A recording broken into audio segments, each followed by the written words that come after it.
Hace unos días estaba haciendo zapping por la tele y me encontré con el típico programa Basura del Corazón y había como unos gansos discutiendo a ver quién era más ganso que el otro, y aquí como en el texto de la noticia ponía algo así como, me invento los nombres: Cayetana se cayó en la boda de Mariluz y Pepe.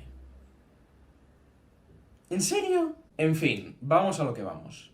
Si nos queremos meter en todo este berenjenal de la filosofía, justo será que lo primero que nos preguntemos sea: ¿qué es eso de la filosofía? Es un clásico decir aquello de que la filosofía es el amor por la sabiduría. De hecho, este es el significado etimológico de la palabra, siendo filo una derivación de filía, que en griego significa amor o amistad, y sofía el equivalente de sabiduría. El origen de la palabra ya nos dice mucho de cómo los primeros filósofos se entendieron a sí mismos. De entrada no se entendieron como sabios, sino como amantes de la sabiduría, es decir, como aspirantes a la sabiduría. De este modo, el filósofo se entiende como aspirante a sabio, reconociendo al mismo tiempo que él, estrictamente hablando, no sabe. O sea, que él ama la verdad, que busca la verdad, pero que no puede agotarla. Así, el filósofo se distingue en primer lugar del sofista. Los sofistas eran personajes ambulantes que sabían un montón de muchas cosas, que eran muy eruditos, y que iban de ciudad en ciudad vendiendo su conocimiento. Eran sobre todo maestros en retórica, ¿de acuerdo? Que enseñaban a sus discípulos, a los jóvenes, a hablar, a discutir, a poder ganar un debate, y con ello les enseñaban a triunfar en política. Lo que el filósofo critica de esto es que, vale, muy bien, el sofista enseña a hablar, a discutir, pero no enseña lo más fundamental: a pensar. Una crítica muy actual, ¿no os parece? El sofista enseña lo superficial, no lo profundo. Y lo que es peor, acaba formando a personas que creen que saben, y con esto las incapacita para pensar realmente. Porque el que cree que ya lo sabe todo, ese ya no se hace preguntas, ese ya no busca nada. Por eso se ha dicho a veces que la filosofía es esencialmente una actividad inconformista, o, en expresión de Joseph Pieper, una actividad antiburguesa. El burgués está muy cómodo con sus evidencias, o sea, no se le pasa por la cabeza que las cosas puedan esconder un significado más profundo que el que él ya a primera vista recibe. Por esto, por ejemplo, el burgués no se sorprende ante lo cotidiano, porque de algún modo ya lo da por supuesto. Y con esto llegamos a un factor esencial de la filosofía. Cierto, la filosofía tiene como presupuesto, como condición, la conciencia de mi propia ignorancia, porque si yo creo que ya lo sé todo, entonces no me pongo a filosofar, no me hago preguntas, no pienso. Pero esta conciencia por sí sola no es suficiente. Necesito un cierto atisbo de la verdad, como un pequeño desvelamiento que me descubra en las cosas un brillo más profundo. Y aquí es donde entra en juego la admiración, de la que Platón dice que es el principio de la filosofía. En cierto sentido, admiración y conciencia de la propia ignorancia se retroalimentan. Pues si yo creo que ya lo sé todo, soy incapaz de admirarme de nada. Y al mismo tiempo, la admiración me descubre que hay cosas que no sé. Pero propiamente hablando, aquello que pone en movimiento mi corazón es la admiración. Aquello que me admira me atrae, me obliga a levantarme y a ponerme en camino, a investigar aquello que todavía no sé y que me admira. Pero aunque es cierto que la admiración pone en movimiento, en el momento mismo de la admiración el hombre se detiene, se para. Esto tiene implicaciones curiosas, ¿de acuerdo? El hombre es un ser capaz de detenerse, de pararse, de salirse del tiempo, de algún modo. Lo que decía, tú, yo, nos quedamos parados ante aquello que nos admira. Por eso se suele decir que la filosofía es una actividad que tiene que ver con la teoría, con la contemplación, con un cierto ver más que con un hacer o producir. En la contemplación de la verdad, el ser humano se para, sale de su vida ordinaria. Cuenta una anécdota que una vez Sócrates, hablando de filosofía con sus amigos, cuando se encontraba en el punto más alto de su razonamiento y todo el mundo estaba callado mirándole a él, se paró un segundo y dijo: amigos, ¿no es cierto que cuando hablamos de la verdad nos olvidamos hasta de las mujeres? Hay algo en la verdad que nos fascina, que nos cautiva, que nos conmueve, que nos hace olvidar incluso aquello en lo que a veces pues estamos pensando continuamente. La admiración es algo que se puede preparar, que se puede entrenar. Uno puede estar más o menos atento a aquellos momentos admirables. Pero estrictamente hablando, la admiración es algo que sucede, ¿de acuerdo? No algo que yo produzca, no algo que yo haga. Por decirlo de algún modo, de pronto me encuentro admirado o caigo dentro de la admiración. Muchas veces sin haberlo esperado antes. Hay que decir que la admiración filosófica no es algo que sucede en un punto y que luego aparco para poder dedicarme a una investigación más lógica, fría, racional o científica. No, no, no. La admiración es el principio de la filosofía, pero no en el sentido de qué es lo que está a su comienzo y ya está, sino en el sentido de qué es lo que alimenta la filosofía todo el rato, en todo su recorrido, no solo en su momento inicial. Por ello, lo que el filósofo propone es que cuando me sorprenda a mí mismo admirándome, en lugar de ponerme a hacer otra cosa o quedarme en la mera superficie del sentimiento, trate de seguir la admiración hasta donde me conduzca. Y normalmente siempre me conduce a una pregunta, a la pregunta radical. ¿Qué es esto? No ¿para qué sirve esto? O ¿para qué puedo usar esto? Sino ¿qué es esto en su raíz? La filosofía no se admira de lo que es en tanto que es útil, sino simplemente en tanto que es, en tanto que está ahí, en tanto que existe. Por ello, los clásicos decían que la filosofía, cuando se pone a investigar el ente, lo que es, está buscando, en el fondo, las últimas causas y los primeros principios de la realidad, es decir, el porqué último de las cosas. La filosofía no busca la utilidad en sentido estricto, busca la verdad, el conocimiento, pero no busca el conocimiento para luego poder tener éxito en los negocios o para poder publicar más artículos y que me den una subvención y luego poder publicar más artículos, sino que busca la verdad y el conocimiento por sí mismos, porque tanto la verdad como el conocimiento son cosas valiosas en sí mismas, dignas de ser amadas solo por sí mismas y no por otra cosa. Dicho de otro modo, la verdad es un fin y no un medio. En este sentido, la filosofía es una ciencia libre, porque no se debe a ninguna utilidad terrena, y no hablemos ya de ningún poder terreno. El filósofo solo sirve a la verdad. En fin, ¿qué es para vosotros la filosofía? Está claro que no lo he podido decir todo. Por ejemplo, aunque es cierto que la filosofía es principalmente amor, búsqueda amorosa de la verdad, eso no significa que por el camino no se vayan encontrando verdades. Por tanto, una parte muy importante de la filosofía consiste en la exposición, la comunicación de esas verdades. De ahí la centralidad de la docencia para un filósofo y del diálogo como canal privilegiado para transmitir este tipo de verdades. Buen día, soy Alejandro, soy doctor en filosofía, estamos filosofando y esto es Historia de la Filosofía. ¿Por qué la filosofía nació en Grecia? ¿Por qué de entre todos los lugares nació precisamente ahí? Si pensamos que en el momento en que aparecieron los griegos ya existían poderosas naciones como Egipto, Persia o Babilonia, ¿por qué la filosofía no apareció primero en estos lugares? Las potencias de la antigüedad mantenían su cohesión gracias a un poder centralizado, un faraón, un sátrapa o un emperador.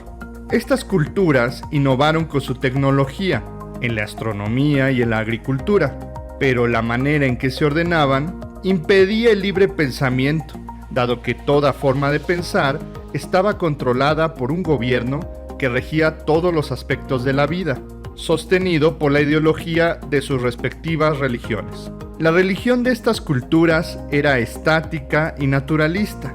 Aunque los egipcios, babilonios y persas tenían sus propios dioses, todos compartían una misma característica, y es que las divinidades representaban las fuerzas de la naturaleza. Estas culturas poseían dioses para el sol, la luna, las lluvias, los ríos, los mares, etc. Aunque los dioses de cada cultura eran distintos, todos reflejaban un mismo culto a lo natural. En un principio, el panteón griego no era muy distinto al del resto de las civilizaciones. Este panteón también estaba habitado por dioses naturales como Cronos, el tiempo, Gaia, la tierra, Helios, el sol, y Océanos, para el mar. Sin embargo, con el tiempo, la mitología griega adquirió una particularidad única. Los griegos comenzaron a rendir culto a una segunda serie de dioses. Estos eran los hijos de los titanes, llamados dioses olímpicos, que llegaron a oponerse y vencer a los primeros. Los dioses olímpicos ya no representaban solamente las simples fuerzas de la naturaleza, sino que también representaban cualidades propias del espíritu humano. Así, Zeus no solo era el dios del rayo, también el dios del gobierno, el poder civil y la justicia. Apolo no solo representaba el sol, también las bellas artes y la razón. Y Atenea era la diosa de la técnica, el pensamiento y la estrategia militar. Los dioses griegos ya no solo representaban las fuerzas de la naturaleza, también se convirtieron en los patrones de la industria y del ingenio humano. elevando las características de los seres humanos a algo divino. Estas divinidades poseían cualidades demasiado humanas, como las pasiones, los celos, la envidia, etc. Para Hegel, el triunfo de los dioses olímpicos sobre los titanes representaba que en la religión de los griegos se comenzó a valorar lo humano sobre lo simplemente natural. Esta superioridad del espíritu griego sobre la naturaleza se observa también en las artes plásticas, donde la figura humana ocupa el tema central de la representación de los griegos, alcanzando un realismo no visto en su época y que no se repetiría hasta más de 1000 años después, en los tiempos del Renacimiento.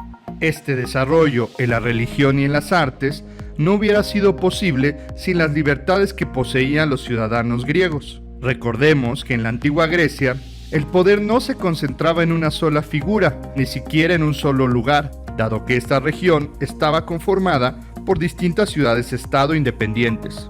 Allí, los ciudadanos, hombres libres con derechos de propiedad, eran los verdaderos gobernantes. Es en Grecia donde surge el primero de los sistemas democráticos del mundo. Los ciudadanos gozaban de una libertad que solo poseían los grandes reyes de las culturas vecinas. A diferencia de otras civilizaciones, los antiguos griegos podían reflexionar sobre cualquier tema, incluso temas religiosos, que poco a poco dejaron de ser un asunto exclusivo de sacerdotes y pasó a ser un tema de ocupación para todos los hombres. Quienes sacaron provecho de estas libertades fueron los poetas.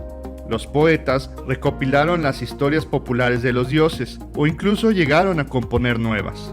Primero fueron los poetas épicos Hesíodo y Homero, y luego los dramaturgos Sófocles, Eurípides y Esquilo, quienes compusieron obras que exploraban y expandían temas de la mitología griega. La libertad del pensamiento que tenían los griegos abonó en que los ciudadanos pudieran reflexionar sobre cualquier cosa. Los griegos fueron los fundadores del pensamiento humanista, que, como su nombre lo indica, coloca al ser humano en el centro de las preocupaciones de la sociedad. Esta forma de pensar llevó a la fundación de constituciones y sistemas políticos, el desarrollo de las artes y de los deportes, y una cultura que privilegiaba el bienestar de los ciudadanos. Es en esta sociedad de ideales humanistas que se desarrolla la filosofía, pues al ser una disciplina del pensamiento libre, solamente se podía desarrollar en una sociedad que permitiera a cada ciudadano reflexionar de forma independiente. Estas son las razones más importantes por las cuales la filosofía nace en Grecia, aunque no son todas. Acompáñenme la próxima semana cuando hablaremos de los presocráticos. Muchas gracias por tu atención y si te gustó este video, dale like, comparte y suscríbete. Si tienes preguntas, escríbelas en los comentarios e intentaré responderlas. Hasta pronto.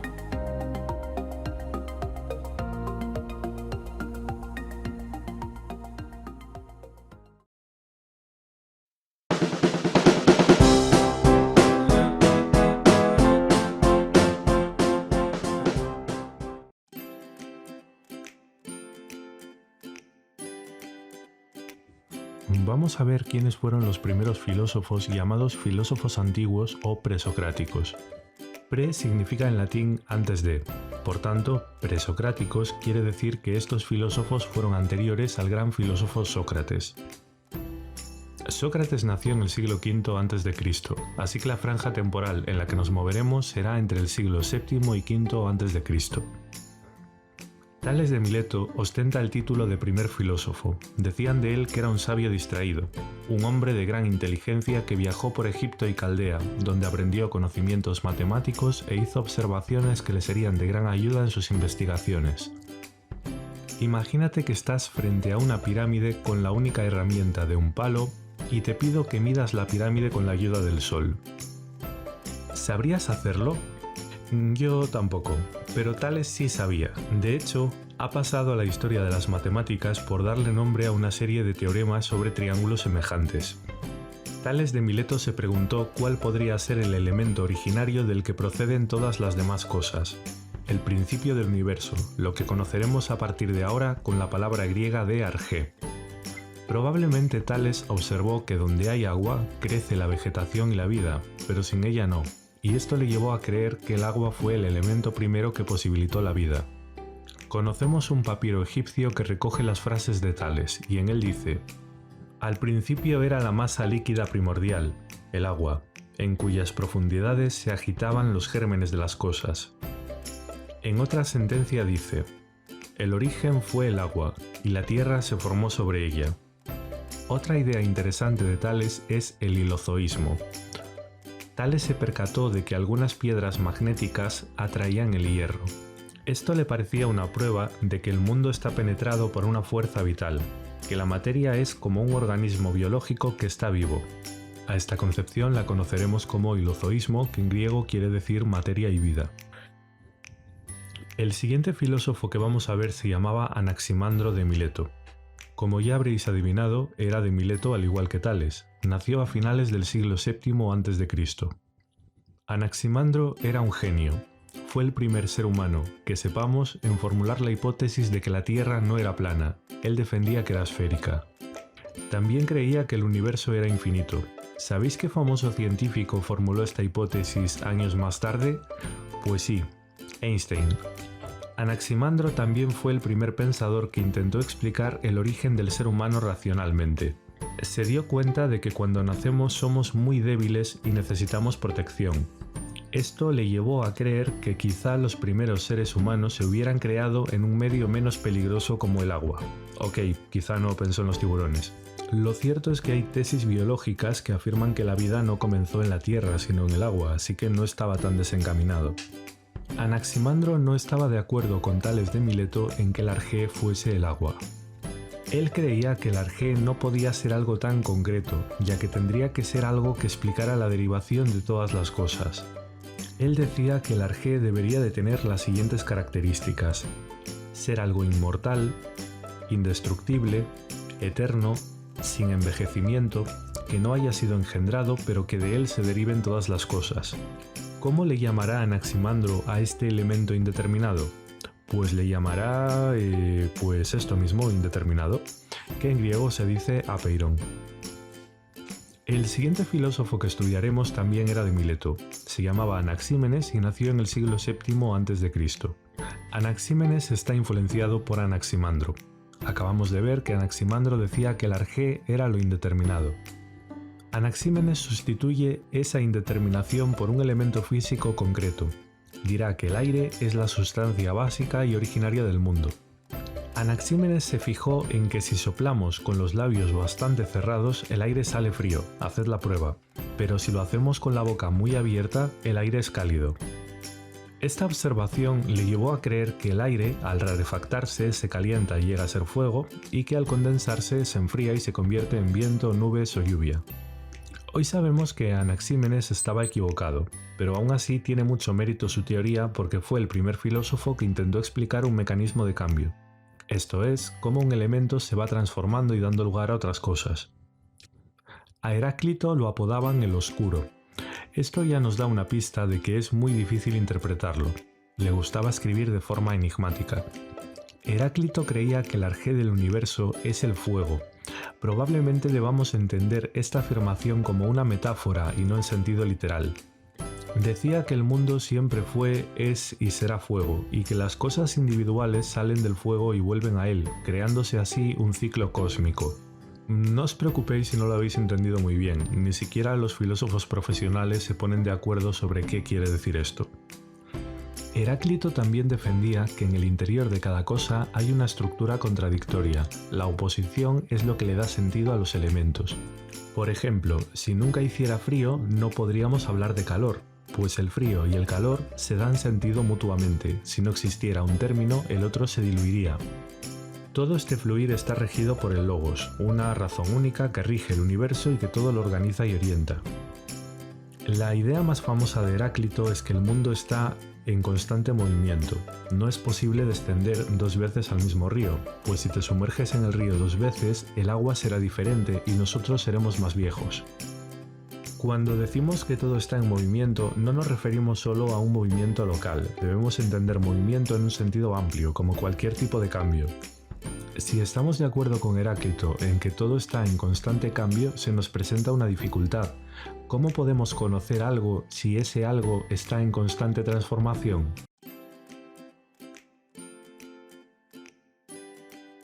Vamos a contrastar la opinión de Heráclito con la de Parménides.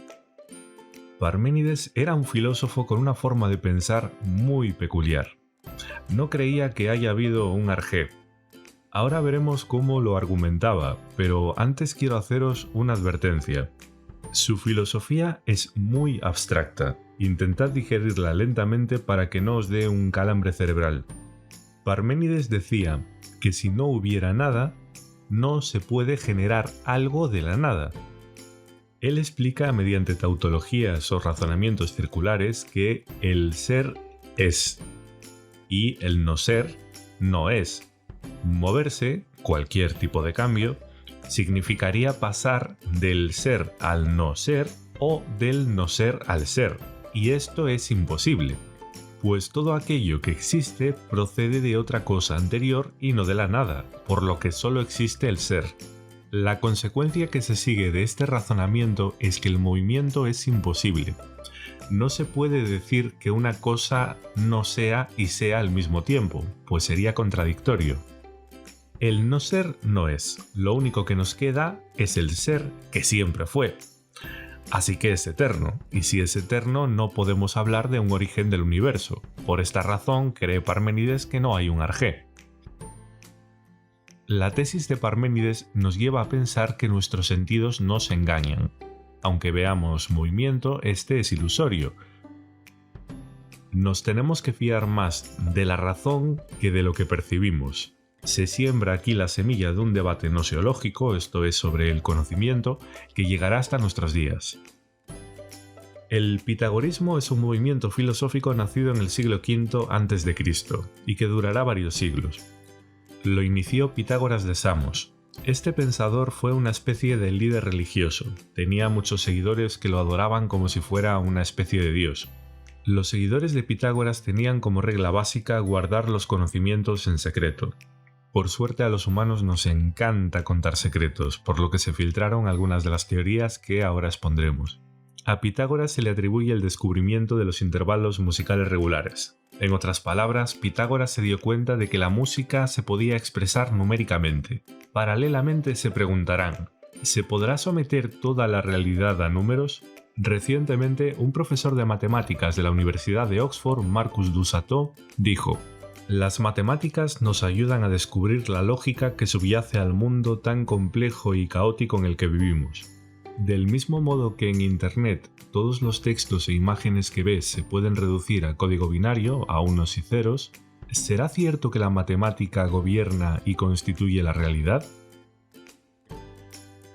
Ellos creían que sí, que hay una armonía cósmica y que la naturaleza está ordenada en base a patrones y proporciones matemáticas. Algo muy importante para los pitagóricos era la tetractis. Hacían los juramentos ante un triángulo equilátero formado por 10 puntos distribuidos de la siguiente forma. El 1 significa la unidad, lo divino. El 2, la dualidad. El 3, los 3 niveles del mundo, celeste, terrestre e infernal. El 4, los 4 elementos, tierra, aire, fuego y agua. Todos los puntos suman 10, que era para ellos el número perfecto. Una idea pitagórica que tuvo gran relevancia fue la del dualismo mente-cuerpo. Los pitagóricos decían que el alma es inmortal, ya que creían que la inteligencia es una facultad del alma que no depende de la materia corporal. Explicaban que el ser humano es la unión del cuerpo, la parte material, con el alma, la parte inmaterial. Os comento que la filosofía de Platón estará influida por este dualismo mente-cuerpo que propusieron los pitagóricos. Con Empédocles pasamos de la filosofía monista, la que creía que el arjé es un único elemento, a la pluralista, la que cree que el origen del mundo requiere de varios elementos que se interrelacionan. ¿Recordáis que Tales decía que el arjé es el agua, Anaxímenes que es el aire, Heráclito que es el fuego? Empédocles se preguntó: ¿por qué el arjé tiene que ser un único elemento y no la conjunción de varios elementos mezclados entre sí? Él dirá que el arjé es la conjunción de la tierra, aire, agua y fuego. que se mezclan en base a dos fuerzas, el odio y el amor.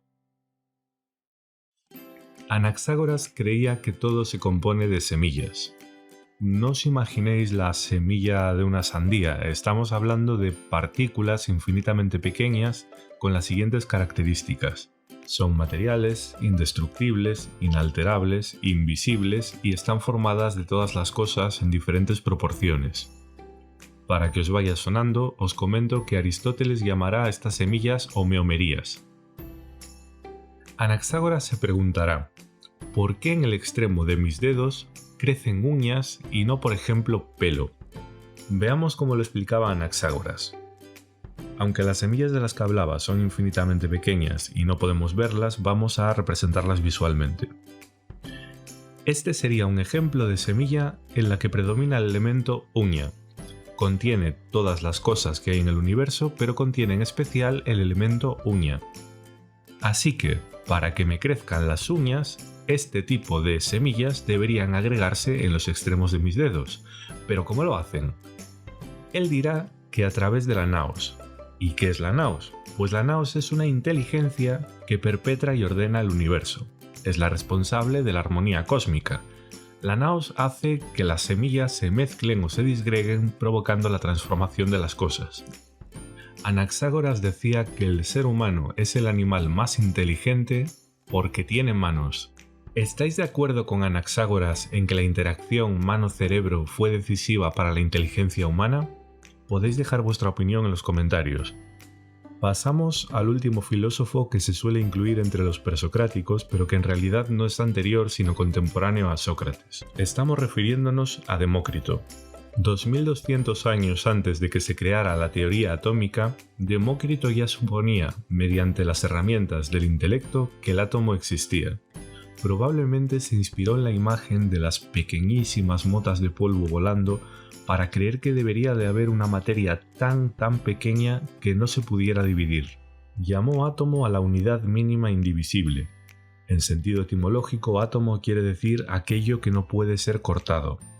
Demócrito afirmaba que el mundo consta de infinitas partículas indivisibles, que son el ser en oposición al vacío, que será el no ser. Los átomos poseen movimiento propio y espontáneo en todas direcciones y chocan entre sí. Por azar, se juntan o repelen, lo cual explica la multiplicidad de los seres. Demócrito también tuvo gran importancia en el plano moral. Una de sus máximas es que debemos de ser honestos ante nosotros mismos, lo que significa que no debemos obrar mal aunque nadie nos vea. También era un decidido cosmopolita. Nos dejó como legado la frase de que nuestra patria es el ancho mundo. Creía que la democracia era el mejor sistema político.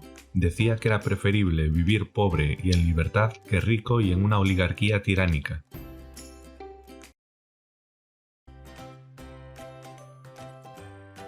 La segunda mitad del siglo V a.C. es un momento de gran esplendor cultural en Grecia, especialmente en Atenas.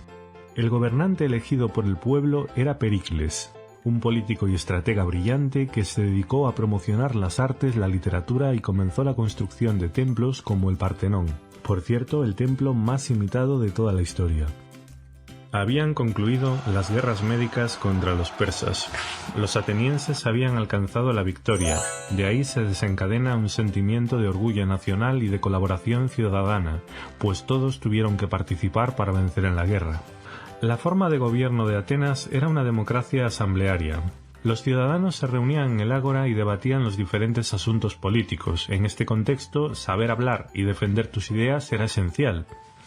¿Nunca habéis visto anuncios de coaching para convertirte en un líder y aprender a hablar en público? Pues a esto se dedicaban los sofistas, entre otras cosas.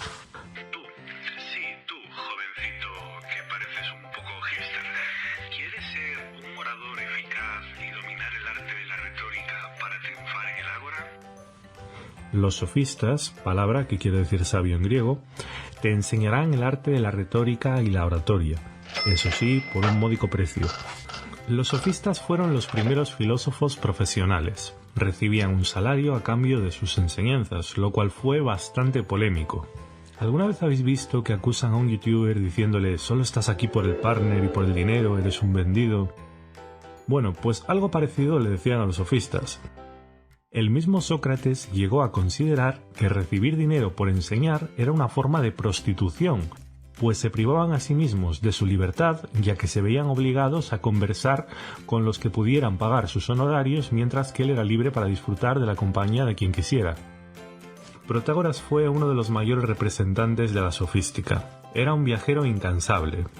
Protágoras, como buen sofista, cobraba por sus lecciones de oratoria y retórica. Un discípulo suyo le dijo: «Solo te pagaré si llego a ganar un juicio haciendo uso de las dotes retóricas». Como no ganaba ningún juicio, se negaba a pagar. Así que Protágoras celebró un juicio contra él y dijo: «Si yo gano, es preciso que por haber ganado me entregues los honorarios, y si pierdo, se habrá cumplido la condición impuesta de que habrás ganado un juicio haciendo uso de tus dotes retóricas, así que también deberás pagarme». Como veis, sabían hacer malabarismos con las palabras. No penséis que los sofistas solo se preocupaban por el dinero. Pericles, el gobernante, era amigo del sofista Protágoras y le encargó a este la redacción de la Constitución para la nueva colonia de Turios, donde por primera vez se estableció la educación pública y obligatoria. Gracias, Protágoras. Una idea revolucionaria de los sofistas era que cualquier ser humano podía hacerse sabio y virtuoso si era convenientemente educado con independencia de su etnia, raza u origen familiar. Lo cual es un gran avance, pues de aquí ya existía el prejuicio de que tan solo las personas procedentes de familias aristocráticas podían prosperar en la educación. Vamos a ver las características del pensamiento de los sofistas. Estos filósofos dejan a un lado la pregunta sobre el origen del universo, la naturaleza, que en griego se dice physis, y se preguntan más por asuntos humanos como la educación, la justicia, las leyes, que en griego se dice nomos. Relativismo ético y político. Protágoras se percató de que lo que en un lugar está considerado que está bien, puede estar mal considerado en otro lugar. Mientras que hay lugares en los que estar desnudo se considera totalmente natural y deseable, en otros se condena el desnudo con latigazos, prisión o incluso pena de muerte. Cobran conciencia de que las leyes políticas no están fijadas por la naturaleza, sino que hay diversos modos de concebir el bien y la justicia. Protágoras expresa esta idea con su famosa frase: «El ser humano es la medida de todas las cosas», entendiendo que no existe un criterio absoluto para juzgar lo que es verdadero o falso, bueno o malo. Convencionalismo. Las leyes son convenciones. Se han establecido por un pacto social o han sido impuestas por los poderosos. Por tanto, las leyes no son eternas ni universales, sino variables y diferentes en cada grupo cultural. Pragmatismo. No creían que las acciones humanas sean buenas o malas en términos absolutos, sino en función de lo útiles o inútiles que sean para conseguir nuestros fines y objetivos particulares. Por ejemplo, mentir, en principio, no es algo bueno, pero si nos sirve para conseguir un beneficio, creerán los sofistas, al menos la mayoría de ellos, que está bien hacerlo. Como cuando vas a una entrevista de trabajo y dices que hablas inglés fluido. Escepticismo. Dudaban de la verdad objetiva y del modo en que conocemos las cosas. Gorgias decía que no existe la entidad del bien y del mal, de lo verdadero y lo falso, y si existiera, no lo podríamos conocer, y aunque lo pudiéramos conocer, no lo podríamos comunicar, pues no está probada la conexión entre nuestra mente y el mundo real. Muchas veces pensamos o soñamos cosas que no son verdad. ¿Cómo podemos saber que nuestra mente está percibiendo lo que de verdad es? Además, aunque pudiéramos conocer algo, sería complicado comunicarlo objetivamente, pues la conexión entre las palabras y las cosas es una invención. ¿Qué tiene que ver una vaca con la palabra vaca? Agnosticismo. Decía Protágoras: sobre los dioses no puedo tener la certeza de que existen ni de que no existen, ni tampoco de cómo son en su forma externa, ya que son muchos los factores que me lo impiden, la imprecisión del asunto, así como la brevedad de la vida. Xenófanes, por su parte, había insinuado que los dioses son invenciones de los seres humanos y que cada cultura los crea a su manera. Los etíopes dicen que los dioses son chatos y negros, los tracios que son rubios y de ojos claros. Sobre este asunto ironizaba diciendo: si los toros y los leones supieran pintar, pintarían a los dioses como toros y leones. Los historiadores de la filosofía en general se han posicionado contra estos filósofos, los han considerado los chicos malos de la filosofía. Platón mismo los describía como traficantes de las mercancías de las que se nutre la mente. ¿Qué pensáis vosotros? ¿Estáis a favor de los sofistas, aunque sea parcial? Vamos vamos a comenzar a estudiar quién fue Sócrates, uno de los filósofos más importantes de la filosofía antigua. Les cuento que Sócrates nace en un barrio suburbano de Atenas, allá por el año 470 antes de Cristo. Iba a nacer en el seno de una familia de pocos recursos, una familia pobre. Era hijo de un escultor y de una partera. Su madre era partera y veremos cómo esto va a tocar de lleno su filosofía posteriormente. Les cuento que durante su adolescencia, como lo hacían todos los antiguos griegos, él cumplió con sus obligaciones militares, participando en varias batallas. Pero lo fenomenal y lo que hay que destacar de Sócrates es que fue un gran filósofo. ¿Y por qué fue un gran filósofo? Porque además de filósofo, fue un excelente maestro. Inclusive Platón, uno de los grandes de la filosofía, fue discípulo de Sócrates. Lo característico entonces de Sócrates, decíamos, era enseñar. Antes de los 40 años, él se dedicó de lleno a la enseñanza, tanto en la calle, el ágora, los banquetes, los mercados. Es decir, Sócrates enseñaba a todo aquel que quisiera gratis. Aquí estamos viendo a Sócrates en esta pintura de David en 1787. Esta es la pintura que representa la muerte de él rodeado de los sofistas.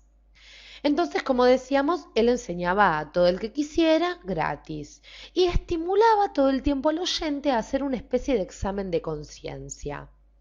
Y ahora vayamos a hacer un espacio en nuestra pantalla, porque Sócrates supo dar un giro fenomenal a la filosofía, la revolucionó. ¿Y por qué?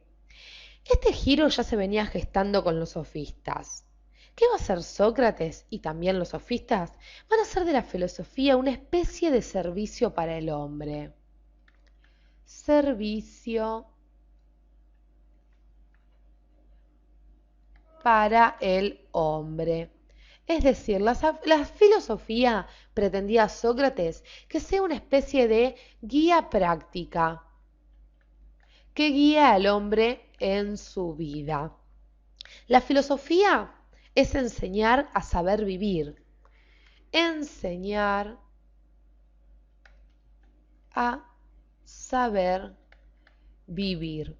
Es decir, la filosofía es enseñar a saber vivir. Y saber vivir es conocer el bien y el mal, decía Sócrates. Es tener conciencia del destino que tenemos aquí ahora. Es más, él decía que saber cosas, por ejemplo, como hacer ciencia o manejar técnicas, no era hacer filosofía en el pensamiento de Sócrates, sino que el sabio era más que un poseedor de conocimientos o técnicas. Les cuento además que Sócrates, vamos a ubicarlo aquí, no escribió ningún libro. Todo el legado de Sócrates nos viene de la mano de Platón, como nombrábamos anteriormente, su gran discípulo.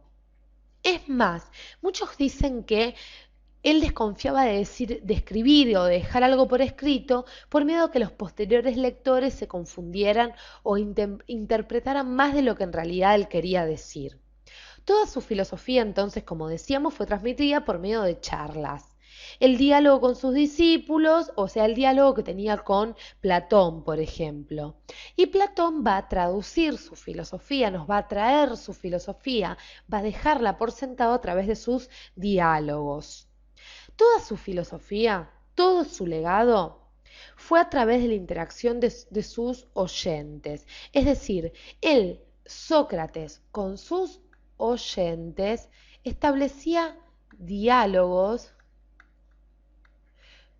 que eran una especie de preguntas y respuestas que estos le hacían al maestro. A esto es lo que se lo va a denominar y vamos a hacer ya un espacio en nuestra pantalla. Vamos a ubicarlo aquí, así dejamos la imagen de Sócrates, a lo que se denominó mayéutica. Ahora bien, ¿cómo entendemos la mayéutica? La mayéutica era una especie de procedimiento similar al usado para ayudar a parir. Entonces la mayéutica ayudaba a parir la verdad. Por eso vemos cómo influye el oficio de la madre de Sócrates. Pero para poder entender el método mayéutico es mejor que lo expliquemos. La mayéutica entonces decíamos que era el arte de ayudar a dar a luz las ideas. Arte de ayudar a dar a luz las ideas. Ahora bien, sigamos comentando un poquito para que nos quede bien en claro. La mayéutica tenía la finalidad de llevar al otro a través del diálogo a respuestas no contradictorias y definiciones, en suma, a llegar a la verdad. Entonces, su fin era llegar a la verdad a través del diálogo. Ahora bien, este método socrático se da a través de 2 pasos. Y ahora sí vamos a hacer nuevamente un espacio. Entonces, este método socrático, denominado mayéutica, se va a través de 2 pasos. ¿Cuáles van a ser estos pasos? Primero lo serán la ironía y el otro paso será la refutación. ¿Cómo entendemos estos? La ironía consistía en fingir ignorancia respecto de un tema. Fingir ignorancia sobre un tema. Por ejemplo, viene un oyente, iba Platón hacia Sócrates y le decía: Sócrates, ¿vos sabés lo que es la verdad? Y Sócrates, por ejemplo, le decía: no, la verdad que no sé. Entonces, la ironía tenía la función de hacer hablar al otro y explayarse sobre el tema que creía que conocía bien. Es decir, Platón ahí comenzaba a explayarse sobre lo que era el bien o la verdad o el tema que le planteara. La refutación consistía en la demostración, a través del diálogo, de la existencia de contradicciones en el propio pensamiento. Demostración de contradicciones en el pensamiento. Siempre por medio del diálogo, recordemos.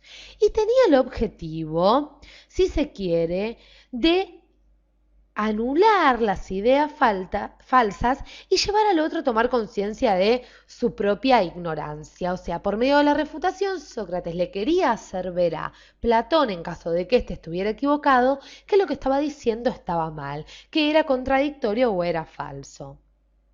Les cuento que el destino de Sócrates no fue muy favorable. Se opuso a varios gobernantes de turno y su espíritu siempre crítico hicieron que se ganase la enemistad de muchos de aquel entonces, sobre todo de gente muy poderosa. En el 399 a.C., Sócrates es condenado a pena de muerte y se lo acusaba de corromper la juventud y no respetar a los dioses ancestrales.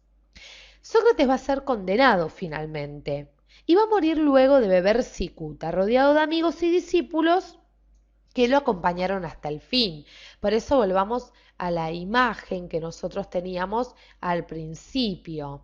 Este cuadro es mucho más amplio, lo invito a que lo vean, pero aquí estamos viendo cómo estaba rodeado de sus amigos. Esta representa la muerte de Sócrates, la imagen final antes de que él bebiera cicuta. Como vemos, Sócrates fue un maestro, se destacó en el arte de enseñar, ofreció una filosofía práctica, nos muestra cómo la filosofía también nos puede servir como forma de vida, mejor dicho, y nos enseña cómo por medio del método mayéutico, por medio de la mayéutica, uno puede sacar o hacer parir la verdad. Los invito a que a los que quieran, nos hagan preguntas sobre Sócrates, en caso que les quede alguna duda o quieran ir a otro tema central, porque evidentemente en nuestros videos no podemos tratar todos los temas. Siempre tomamos los temas más importantes para que a ustedes les sirvan. En caso que tengan alguna duda, pueden preguntarnos y también los invitamos a que sigan estudiando la filosofía con nosotros, porque en el próximo video conoceremos quién fue Platón, es decir, el discípulo de Sócrates. Vamos a seguir estudiando filosofía y en este caso nos toca hablar del discípulo de Sócrates, que fue ni más ni menos que Platón. Platón nace en el 427 a.C. y muere en el 347. ¿Sí?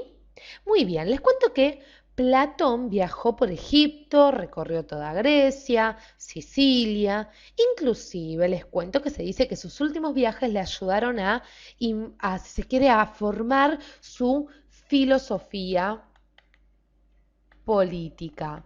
Porque lo interesante de Platón es que él va a considerar, a diferencia de los filósofos anteriores, un amplio, si se quiere, una gran variedad, mejor dicho, de conocimientos. Por ejemplo, se va a preocupar por desarrollar una concepción del origen del cosmos, de los hombres, va a estudiar las posibilidades del conocimiento, la ciencia, la metodología, inclusive va a tener una propia ética y sobre todo una gran teoría del conocimiento, que será conocida con el nombre de idealismo. Es más, el idealismo llega inclusive hasta las corrientes filosóficas propias de la modernidad e inclusive de la edad contemporánea. Pero nosotros vamos a hablar de este idealismo platónico.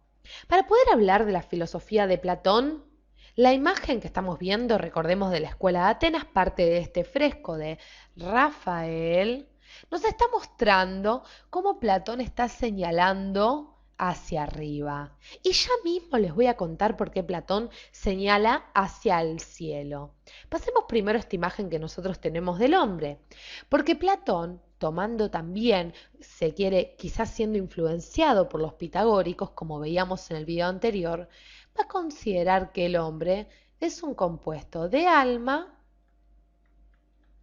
y cuerpo. Es más, Platón consideraba que el cuerpo era la cárcel del alma. El alma, decía Platón, se unía al cuerpo de forma accidental. Se une al cuerpo de forma accidental. Es más, para lo que tenemos que decir, o resaltar mejor dicho, es que el alma es ante todo, como sabemos, inmaterial, eterna, incorruptible, es decir, no puede cambiar, y el cuerpo todo lo contrario. El cuerpo es material, finito, en el sentido contrario eterna, y corruptible, es decir, está sometido al cambio. Pero vamos a hablar un poquito de la teoría de las ideas, de este idealismo platónico del cual hacíamos referencia hace algunos minutos. Y para que nosotros podamos hablar de la teoría de las ideas, tenemos que centrarnos en estas imágenes. Primero destaquemos que para Platón existen dos mundos. Pero no dos mundos separados, sino dos mundos que están separados, pero que son uno a la vez. Ahora bien, ¿cómo se van a llamar estos mundos o cómo los identifica? Él dice que hay un mundo sensible y un mundo inteligible, que es ni más ni menos que el mundo de las ideas. Pero sigamos más porque hasta ahora no podemos entender demasiado. Ustedes dirán, bueno, hay dos mundos, que en realidad son uno a la vez, pero están separados, uno sensible y uno inteligible. Pero les cuento que este mundo sensible es simple. Este mundo sensible es nuestro mundo, el mundo de las cosas, el mundo de los objetos, de aquello que está sometido al cambio, es decir, de las cosas particulares. En cambio, este mundo inteligible, como dijimos, es el mundo de las ideas, es el mundo de lo incorruptible. ¿Y qué son las ideas? Aquellas que no pueden corromperse, que no están sometidas al cambio. Las ideas hay que entenderlas como modelos. ¿Modelos de qué? Modelos de las cosas, son como arquetipos. Es más, vamos a entender mejor esto si lo graficamos. Permítanme que hagamos un espacio, vamos a conservar esta división entre estos dos mundos, porque por ejemplo, en el mundo sensible nosotros encontramos un árbol, ¿sí? Como podemos ver en nuestra casa, en una plaza. Y en el mundo de las ideas, en el mundo inteligible, encontraremos la idea de árbol, dice Platón. Es decir, el mundo sensible está compuesto de copias del mundo inteligible, de las ideas del mundo inteligible. Y estas ideas son ni más ni menos que universales. Es decir, yo tengo para muchísimos, para millones de árboles diferentes con diferentes características, una única idea de árbol. El hombre, entonces, conoce por medio de los sentidos. Por medio de los sentidos, dice Platón. Hasta ahí todo bien. Y por medio de la razón conoce las cosas del mundo inteligible, es decir, las ideas. Pero no es tan fácil todo esto, no es tan sencillo. ¿Qué va a pasar? Nosotros nos podemos preguntar, bueno, entonces, ¿qué es conocer para Platón? ¿Qué significa conocer para este filósofo? Platón dice que conocer, poder conocer, será poder llegar a las ideas por medio de la abstracción. Entonces, es llegar a las ideas por medio de la abstracción. ¿Qué es abstraer? Es tomar una parte. Es decir, es poder. Para que nosotros lo comprendamos, el hombre solo puede llegar a las ideas a través de la inteligencia, como decíamos, ¿sí? Por medio de la abstracción. Para que lo comprendas, es aislar conceptualmente un objeto o propiedad del mismo. Entonces, yo conozco el color verde aislándolo, abstrayéndolo de la idea de árbol, por ejemplo. Aislar, vamos a ubicarlo así, aislar una propiedad. Ahora bien, nos falta un poquito el alma, porque para Platón el alma era algo muy importante. Es decir, nosotros no podíamos conocer tan solo por el uso de la razón. Les cuento que el hombre no conoce las cosas, sino que las reconoce. ¿Por qué decimos que las reconoce? Porque las almas existen antes de reencarnarse en el cuerpo y ya conocen todas las ideas. Entonces, el alma ya conoce todas las ideas. Recordemos, antes de, si se quiere, introducirse en el cuerpo. Lo que pasa, dice Platón, es que al nacer olvida todo el alma, olvida todo lo que sabe y necesitará de las cosas sensibles de nuestro mundo para comenzar a recordar, a reconocer. Entonces, nos queda ya en claro el papel del alma en este proceso de conocimiento. Esto fue desarrollado por Platón en la teoría de la reminiscencia. Nosotros en este video quisimos hacer una breve explicación, volvamos ya al comienzo, de lo que fue la filosofía platónica y lo importante que fue Platón, porque inclusive, como dijimos, ha desarrollado una teoría política, una ética. Nosotros quisimos hacer referencia a esta teoría de las ideas, como marca aquí la imagen, estas ideas que marcan un mundo que se encontraría arriba del mundo sensible para ubicarlo en un espacio determinado, un mundo superior, de donde el hombre toma, o si se quiere, las cosas del mundo sensible, toman o se copian de las ideas del mundo inteligible. Hasta aquí hemos visto a Platón, discípulo de Sócrates. En el próximo video vamos a estudiar a Aristóteles y vamos a ver cómo se diferencia radicalmente de Platón. En videos anteriores nosotros comenzamos a estudiar la filosofía y fuimos viendo diferentes filósofos como lo eran los primeros, que eran Tales, Anaxímenes, Anaximandro, Pitágoras, Sócrates, Platón.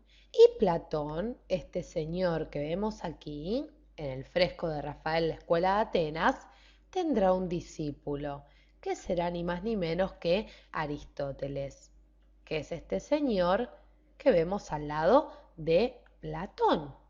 Ahora bien, Platón, como decíamos, fue maestro de Aristóteles, pero sin embargo sus filosofías se van a diferenciar por completo. Vayamos un poquito a las notas biográficas de Aristóteles. Aristóteles nace en el 384 a.C. en Estaragita, en la zona de Macedonia. Tal es así que va a llegar inclusive a ser preceptor de Alejandro Magno. Para aquellos que les interese la historia o profundizar en este tema, los invito a que vean nuestros videos de historia, ya que tenemos un video destinado a enseñar la vida de Alejandro Magno y sus campañas, su imperio. Ahora bien, volvamos a Aristóteles, nuestro maestro. Aristóteles va a tener muchas obras, ha redactado varias obras, como lo son su Metafísica, así como también la Ética a Nicómaco, una obra política llamada con ese nombre, Política, y la famosa Poética.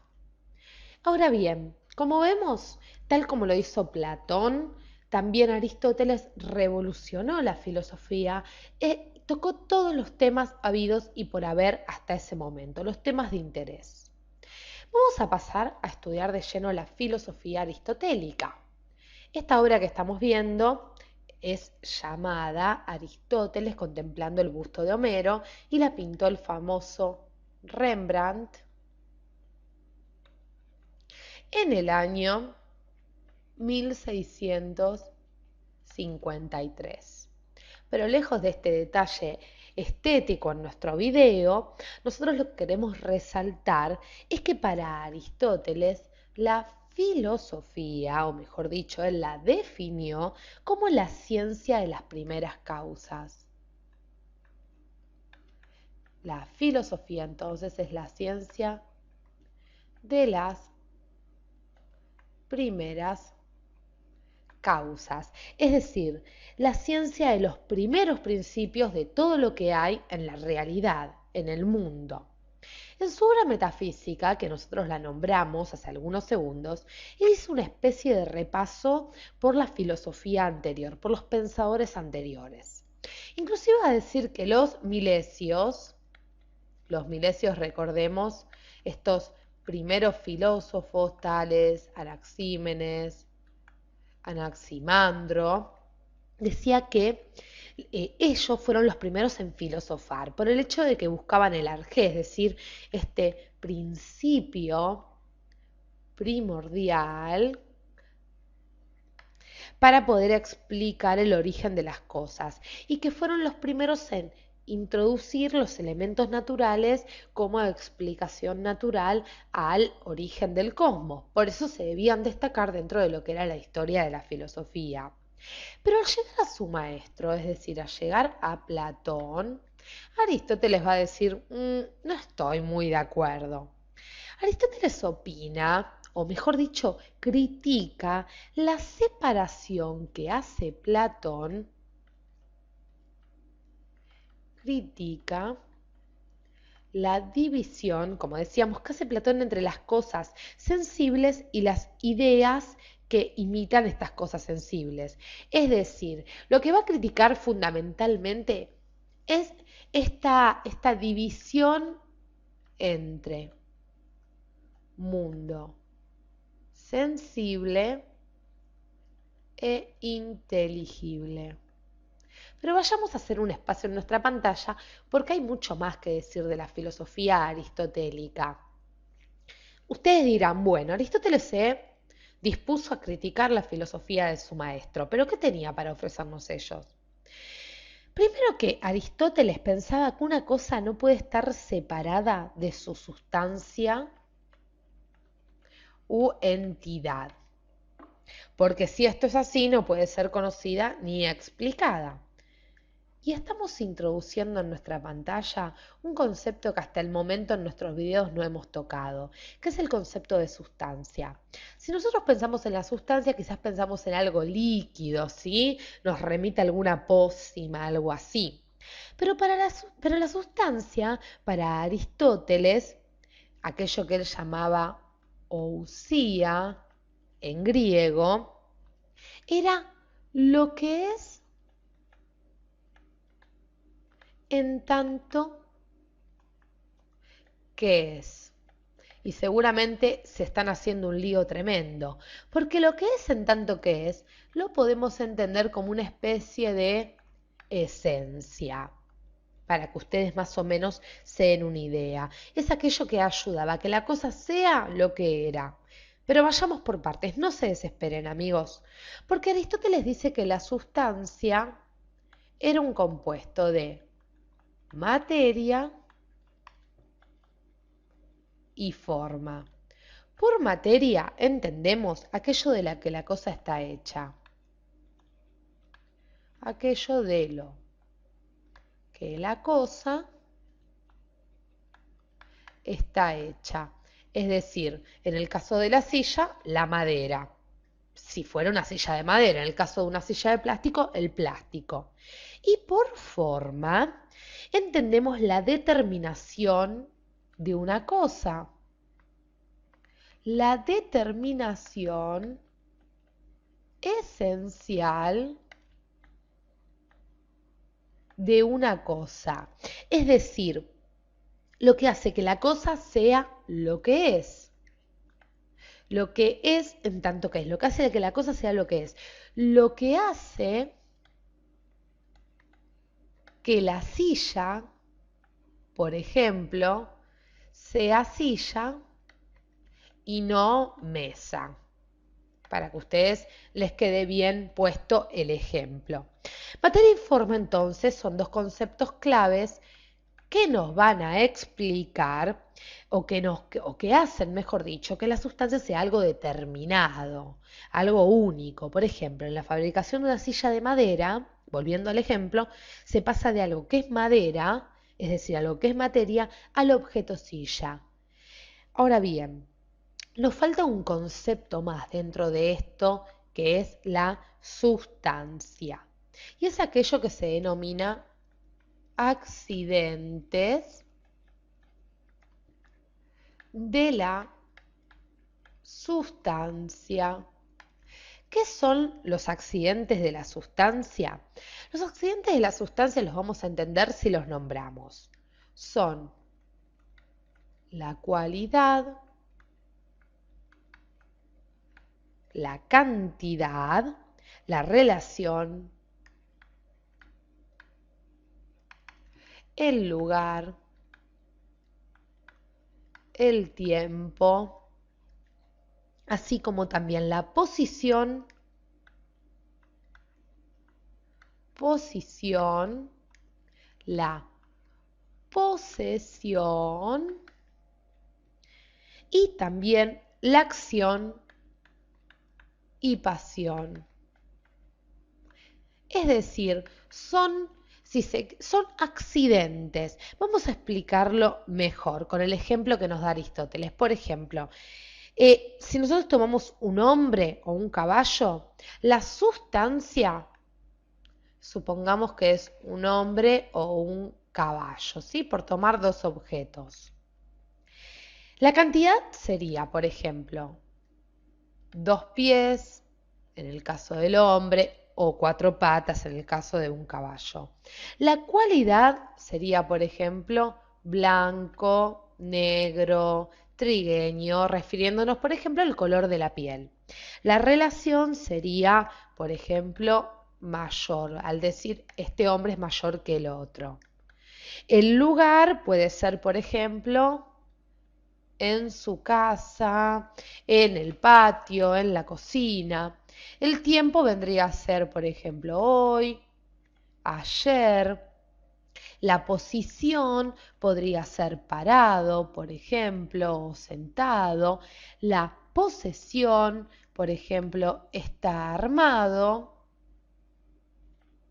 La acción, por ejemplo, corta o quema. Y la pasión es cortado. Ahora bien, todas estas son llamadas categorías, todas estas que hicimos referencias. Y son muy importantes para poder comprender la sustancia. Faltan 2 conceptos, que son los conceptos de potencia y acto. Con concepto de potencia, Aristóteles se refiere a la materia considerada dinámicamente, la materia dinámica, y con el concepto de acto, la forma consumada. La forma consumada. Para hacerlo por medio de un ejemplo, siguiendo el ejemplo de la silla, el árbol vendría a ser la silla en potencia. Es decir, puede ser silla en el futuro, pero en acto es árbol. En toda esta teoría, la filosofía aristotélica es denominada realista. Es decir, las cosas tienen una existencia propia independientemente del acto de conocimiento del hombre. Esto es básicamente la filosofía aristotélica. Claro está que nosotros hicimos un resumen. En caso que tengan dudas con respecto al concepto de potencia y acto, con respecto al concepto de accidentes o sustancias, pueden hacer sus preguntas en nuestro espacio para los comentarios. Les agradecemos que nos hayan acompañado hasta aquí y sigamos estudiando juntos la filosofía de la historia mundial. Gracias.